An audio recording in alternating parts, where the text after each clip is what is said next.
प्यार में लड़का पागल बा, शादी लड़की के कहीं और तय हो गइल बा।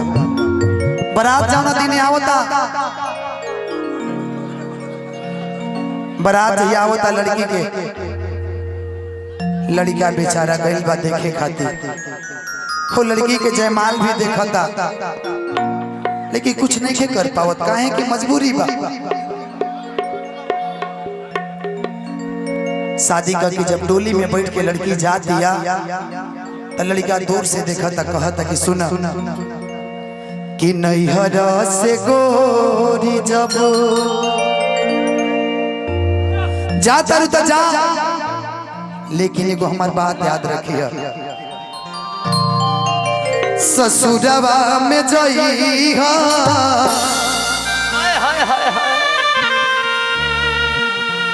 खबर जब पइहा, जय हो कि ओढ़नी के कफन हमरा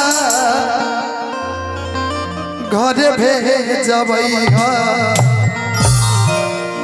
दुआरों पर विदा को दिया। सोनी वो दिन भुला गइलो जे हमरे से तुम मिले अपन छठ दिवाली टॉप क्या होता हो, मन पर वो दिन के खेला, वो दिन के खेला तो याद पा रहा, लेकिन आज हाँ जी जहिया भूसौल में भई रहे।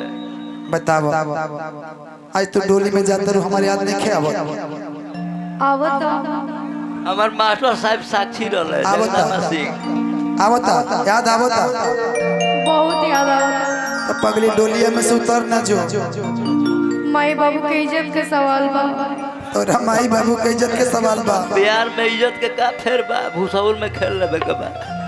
प्यार में इज्जत के का सवाल बा ना आखिर का है। तू लड़की रहता तब तोहरा पता चली। हम लड़का बने तो हमारा दिल नहीं खे, तोरा तोरा दूगो दिल बा, हमरा खई दिल बा। हाँ ना मन बे जइबे करबे आखिर कि नैहर से गोरी जब ससुरवा में जइहा खबर जब पइहा, कि ओढ़नी के कफन हमरा घर भेजबइहा, घर भेजबइहा। नैहर से गोरी जब ससुरवा में जइहा खबर जब पइहा, ओढ़नी के कफन हमरा घर भेजबइहा, घर भेजबइहा।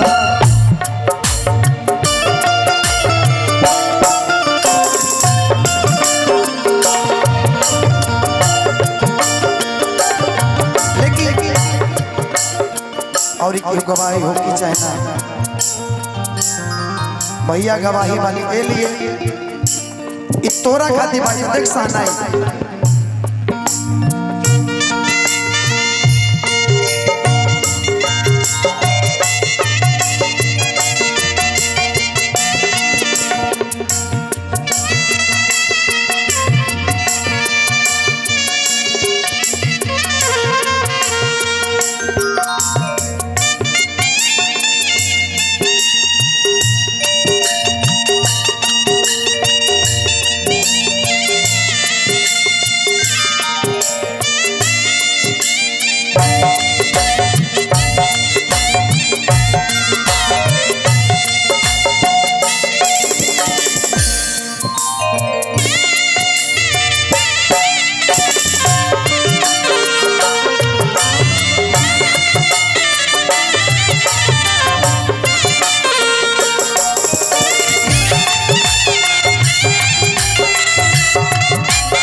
खाली टेंगारी भैया का जोरदार आप सब ताली बजा रहे हैं।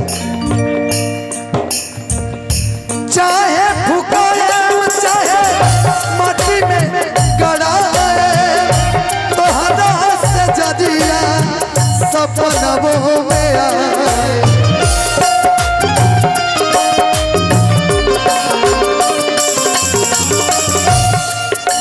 आज चाहे भूखे चाहे माटी में गड़ाए, तोहरा से जदिया सपनवों में आए।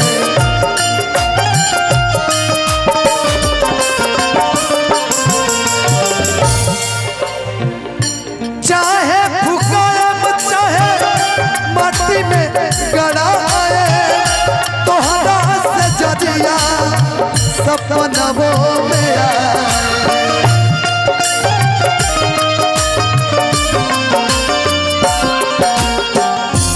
एक दिन ससुरा से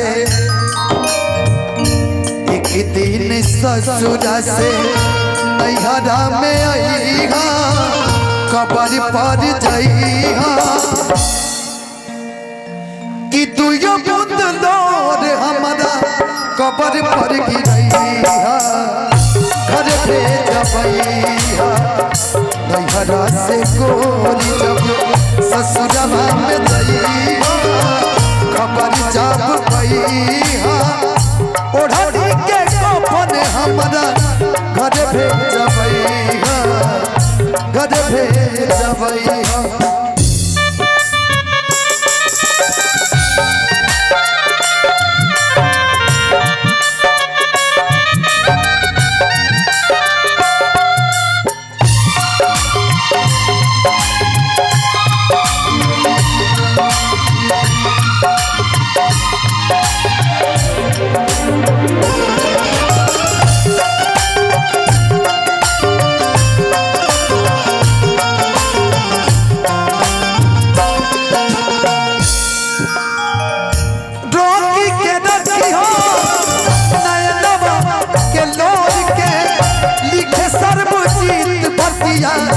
लहू में बोर के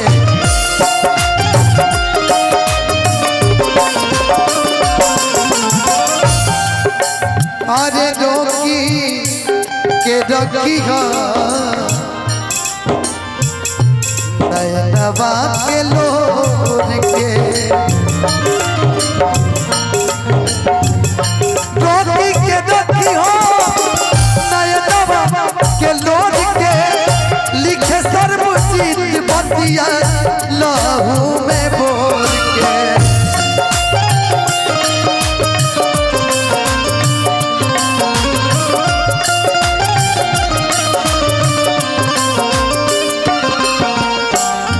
सरमाधन जैसे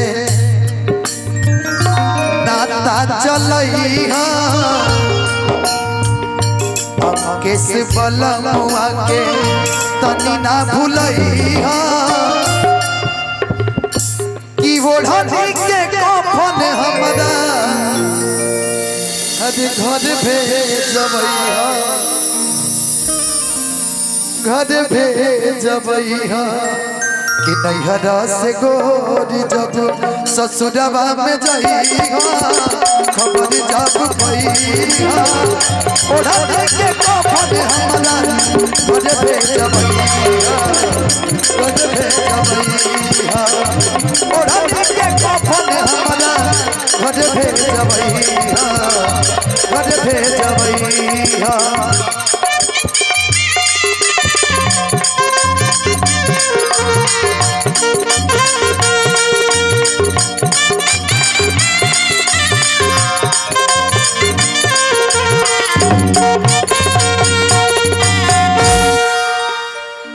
ओढ़नी के कफन हमरा घर भेजबैहा।